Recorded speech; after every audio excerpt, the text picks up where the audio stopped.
اب آتے ہیں دوسری طرف جو مردوں کے مسائل ہیں. سب سے بڑا مسئلہ یہی ہے جو میرا بھی ہے. ہم مردوں کا سارا فیشن ادھر سے ہی شروع ہوتا ہے اور ادھر ہی ختم ہو جاتا ہے. اچھا ویسے اس میں میں چاہوں گا ڈیٹیل میں جائیں کہ پہلا میرا کوشچن یہ کہ کیوں کروانا چاہیے؟ اگر یہ ہے تو بس بندہ ٹینٹ رکھ لے پرماننٹلی. تو اس میں آئی بلیو جو سب سے ضروری چیز ہے دیٹس یور سیلف کانفیڈینس. جب ہم صبح اٹھ کے you take a shower and you look at yourself, you feel like this is a deformity. جب میں نے کلینک اسٹارٹ کیا تھا in the first 2 years, I felt کہ یار یہ کاسمیٹک پروسیجر ہے, کاسمیٹک پروسیجرس کو میں زیادہ چارج کروں, this is not a disease.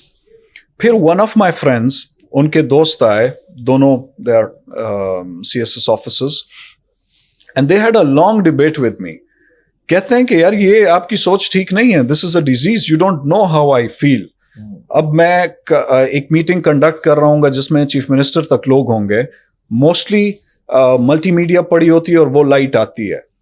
سب سے زیادہ مجھے یہ فیل ہو رہا ہوتا ہے اس پریزنٹیشن میں جو ہے, اس سے زیادہ مجھے یہ فیل ہو رہا ہوتا ہے کہ یار یہ سب لوگ کہیں گے کہ بال نہیں ہے. کہتا ہے پھر جہاں پہ موسٹلی لائٹس اوپر سے ہوتی ہیں اور بھی زیادہ شائن ہوتا ہے. بالکل. سو کہتا ہے I always feel I am inferior to the rest of them.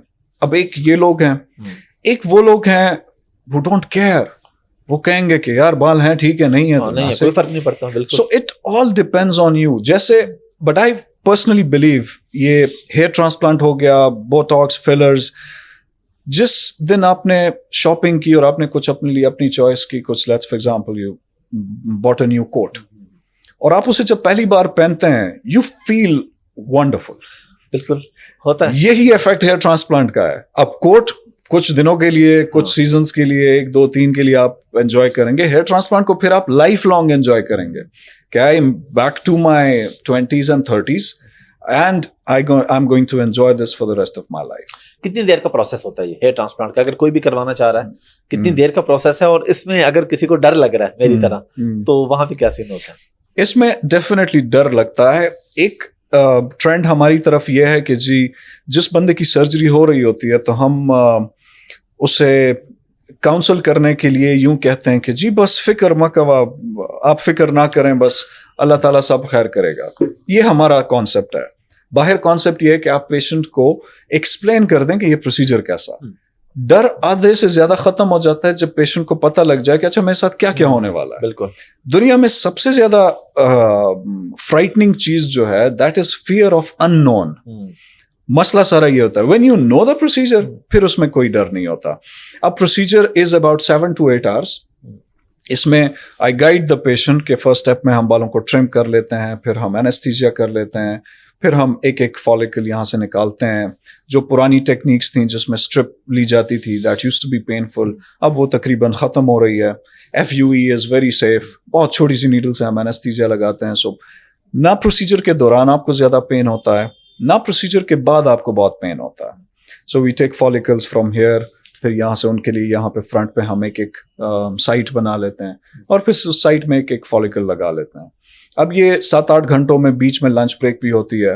اس میں پہلے 3 گھنٹے جس میں ہم یہاں سے بال نکالتے ہیں اس میں آپ ایک سائڈ پہ لیٹے ہوتے ہیں, پھر دوسری سائڈ پہ. اگلے 5 گھنٹے آپ آرام سے چیئر پہ بیٹھے ہوتے ہیں, آپ ٹی وی دیکھ رہے ہوتے ہیں اور ہم یہاں کام کر رہے ہوتے ہیں.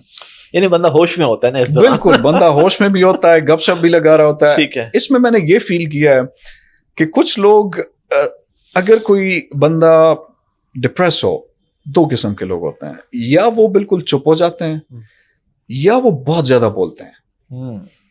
جو لوگ بہت زیادہ بولتے ہیں they are at a winning side. وہ ان کی گپ شپ میں جب وہ انوالو ہوتے ہیں تو وہ انہیں پتہ نہیں لگ رہا ہوتا کہ پروسیجر میں کیا چل رہا ہے. اس کے بجائے جو لوگ چپ ہو جاتے ہیں, دل میں بات رکھتے ہیں, دے ڈونٹ نو کہ آگے کیا ہوگا کس اسٹیپ میں. So I always ask them you stay connected to my team. میری ٹیم میں زیادہ لوگ پٹھان ہیں تو وہ یا مریض جاتے جاتے پشتو سیکھ لیتا ہے اور یا وہ مریض یا میرے لوگ اردو سیکھ لیتے ہیں. ٹھیک ہے. اچھا ڈاکٹر صاحب, ایک تو سائڈ افیکٹس بتا دیں اور دوسرا یہ بتا دیں کہ اگر کوئی بندہ کروانا چاہ رہا ہے اس کے بعد وہ کتنے دن جو ہے دنیا سے دور رہے گا, کب وہ اپنے کام پہ واپس آ سکتا ہے, اس کی کوئی جاب ہے, بزنس ہے, یا اگر کوئی کیمرے کا بندہ ہے تو وہ پھر کافی دن جو ہے وہ ریکارڈنگ ہی کوئی نہ کرے. بالکل. اس میں جو کیمرے والے جو لوگ ہیں ان کے لیے ٹائم ذرا زیادہ ہے, کیونکہ ہم بالوں کو پہلے شیو کر لیتے ہیں, اس کے بعد پھر ہم ہیئر ٹرانسپلانٹ کرتے ہیں. So for the first 10 days precautions تھوڑی سی ہوتی ہیں, اس میں شاور لینے میں پریکاشن ہوتی ہے. دوسرا, آپ بالوں کو رب نہیں کر سکتے. آفٹر 10 days پھر کوئی پریکاشنز نہیں ہوتی. ٹھیک ہے. So they can get back to camera after 10 days. Okay. جن لوگوں کا آفس ورک ہے انہیں 3 to 4 days کی لیو چاہیے. اوکے. سو دیٹ ہم ایک دن کے بعد ڈریسنگ ریموو کر لیتے ہیں. آن 3rd day they take a bath. On 4th day they can resume office with disposable keeps جو ہم نارملی سرجری میں یوز کرتے ہیں. سائڈ افیکٹس ہیئر ٹرانسپلانٹ میں سب سے زیادہ ڈپینڈ کرتے ہیں کہ آپ ٹرانسپلانٹ کس سے کرا رہے ہیں. اوکے. اگر بندہ کوالیفائڈ ہے, سرجری میں ایک بڑا آسان سا رول ہے, اس سرجری میں ہاتھ ڈالیں جس کے آپ کمپلیکیشنز مینیج کر سکتے ہیں. اب کوالیفائڈ اور نان کوالیفائڈ لوگوں میں یہی میجر ڈفرنس ہوتا ہے. کمپلیکیشنز اس میں یہ ہو سکتا ہے کہ سویلنگ کچھ لوگوں کو ہو جاتی ہے فور ہیڈ پہ, پھر وہ نیچے آ کے اراؤنڈ آئیز ہو جاتی ہے. کچھ لوگوں کو انفیکشنز ہو جاتے ہیں, کچھ لوگوں کو اریٹیشن اور ایچنگ ہو سکتی ہے. کوئی بھی ایسا میجر کمپلیکیشن ہیئر ٹرانسپلانٹ میں نہیں ہے, بٹ ڈپینڈس کہ آپ کے ڈاکٹر نے اسے از ہی ٹرینڈ انف. اف ہی از, وہ اپنے انفیکشنس کو بھی کنٹرول کر سکتا ہے, کیونکہ میجورٹی چیزیں جو ہیئر ٹرانسپلانٹ میں یوز ہوتی ہیں دے آر ڈسپوزیبلس. اچھی کوالٹی کے آپ ڈسپوزیبلس یوز کریں. جس او ٹی میں وہ سرجری ہو رہی ہے اسے آپ اسٹیرلائزڈ اور فیومیگیٹ رکھیں, پھر انفیکشن کے چانسز اس میں ہوتے ہی نہیں ہیں. نارملی ہم سرجری کے بعد صرف آگمنٹن اور پیناڈول ہی ہم دیتے ہیں, اس سے زیادہ کی ضرورت نہیں ہوتی. So if the doctor is qualified, trained in hair transplant, the complications are literally none. But if the doctor is not trained, تو complications کی ایک لمبی لسٹ آ سکتی ہے. لیکن آپ بھی جانتے ہیں, ہم بھی جانتے ہیں, بڑے بڑے شہروں میں ٹیکنیشینس بھی بیٹھے یہ کام کر رہے ہیں. یس, ہیئر ٹرانسپلانٹ کر رہے ہیں اور بڑا سستا کر رہے ہیں. بہت سستا کر رہے ہیں, اس لیے پھر وہ جب complications آتی ہیں تو انہیں پھر پلاسٹک سرجنز ہی ٹریٹ کرتے ہیں. تو جو پیسے وہاں بچائے ہوتے ہیں وہ پھر ہمیں دے دیتے ہیں. اچھا, دینے پڑتے ہیں پیسے. نہیں, میں ویسے ہی بالکل اس بات پہ کلیئر ہوں کہ کسی بھی فیلڈ کے اندر, I am not talking about doctors, کسی بھی فیلڈ کے اندر آپ کوئی بھی کام کرنے جا رہے ہیں تو اس فیلڈ کے ایکسپرٹ کے پاس جانا چاہیے. جو عطائی کے پاس نہیں جائے, چاہے وہ ڈاکٹر ہے, چاہے وہ انجینئر ہے, چاہے وہ ٹیچر ہے, کچھ بھی ہے, تو عطائی پہ آئی ڈونٹ بلیو. کاسٹ کتنی آتی ہے؟ Cost various. اب نارملی جو پاکستان میں پرائسز چل رہی ہیں جو پلاسٹک سرجنس کر رہے ہیں, دے رینج بٹوین 1,50,000 to 3 لاکھ تک. ٹھیک ہے, ڈپینڈنگ آن دا سٹیز. اب پشاور میں چونکہ ہماری جان پہچان بہت زیادہ ہے تو اس 150 میں بھی ہم کچھ نہ کچھ ڈسکاؤنٹس کر دیتے ہیں. ٹھیک ہے. ایک چیز جو ایک کمپلیکیشن جس کو میں ضرور مینشن کرنا چاہوں گا, ایک امیجیٹ کمپلیکیشنز ہیں, ایک لیٹ ہیں. لیٹ والی کمپلیکیشنز ایون ٹرکی کی بھی یہاں ہمارے پاس آتی ہے. اس میں ایشو یہ ہوتا ہے, ہیئر ٹرانسپلانٹ کا اگر پتہ لگ رہا ہے یا کسی بھی کاسمیٹک سرجری کا اگر عام لوگ دیکھ کے بتا رہے ہیں کہ کچھ ہوا ہے, it means it has gone wrong. اچھا, پتہ نہیں چلنا چاہیے کہ پتہ نہیں چلنا چاہیے. اگر آپ نے نوز کی سرجری کی, اگر آپ نے ہیئر ٹرانسپلانٹ کی, اگر فیس لفٹ کیا, پتہ کب لگتا ہے؟ جب ہیئر ٹرانسپلانٹ میں بال ہیئر لائن میں ٹھیک نہ لگے ہوں, ہر ایک بندے کو پتہ لگے گا کہ یہ ٹرانسپلانٹ ہوا ہے. وہ کمپلیکیشنز آفٹر اے ایئر میرے پاس پھر بہت آتی ہیں. اس میں پھر میں کچھ بالوں کو میں لیزر سے ریموو کر دیتا ہوں, کچھ کو میں FUE سے ریموو کر دیتا ہوں, کچھ کے سامنے میں جا کے نئے بال لگا دیتا ہوں تاکہ اس کو ہم چھپا سکیں. کچھ لوگوں کا ہیئر سٹائل ہی وہ بالکل بگڑا دیتے ہیں. ایک پیشنٹ میرے پاس ٹرکی سے آیا تھا, اس کے بال انہوں نے اس ڈائریکشن میں لگائے تھے.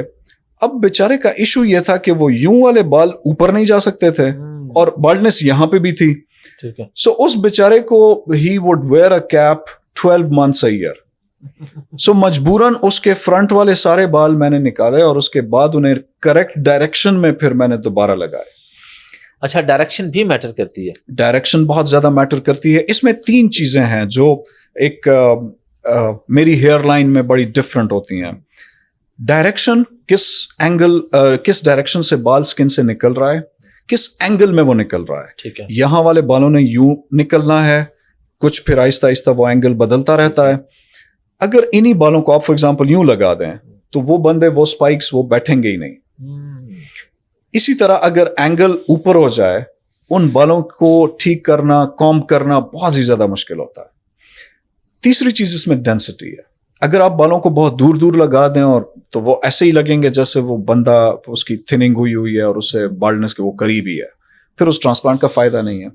سو ان تینوں چیزوں کو پرفیکٹ کر کے ہی آپ اچھی ہیئر لائن بنا سکتے ہیں, اور ہیئر لائن جب اچھی ہو تو پھر وہ ہیئر ٹرانسپلانٹ نیچرل لگتا ہے, لوگوں کو پتہ نہیں لگتا کہ آپ کا ٹرانسپلانٹ ہوا ہوا ہے. اور اس پہ بال بڑے بھی آپ رکھ سکتے ہیں یا بالکل. ٹرانسپلانٹ کے بعد بس صرف فرنٹ لائن ہی آپ کی سیٹ رہتی ہے؟ جس طرح میرے ابھی بال ہے مطلب سائڈوں سے یہاں سے بڑے ہیں, تو میرے ہیئر ٹرانسپلانٹ کے بعد کیا میں پراپر اسی طریقے سے اتنے بڑے بال رکھ سکتا ہوں یا پھر مجھے چھوٹے رکھنے پڑیں گے؟ بالکل, آپ ان کو جتنا لمبا کرنا چاہیں آپ کر سکتے ہیں, یہ آپ کے نیچرل بال ہیں. اس میں صرف یہ ہوتا ہے کہ ہیئر ٹرانسپلانٹ آج آپ نے کرایا تو اس کا فل اینڈ فائنل رزلٹ آتا ہے 9 سے 12 مہینوں میں. ٹھیک ہے.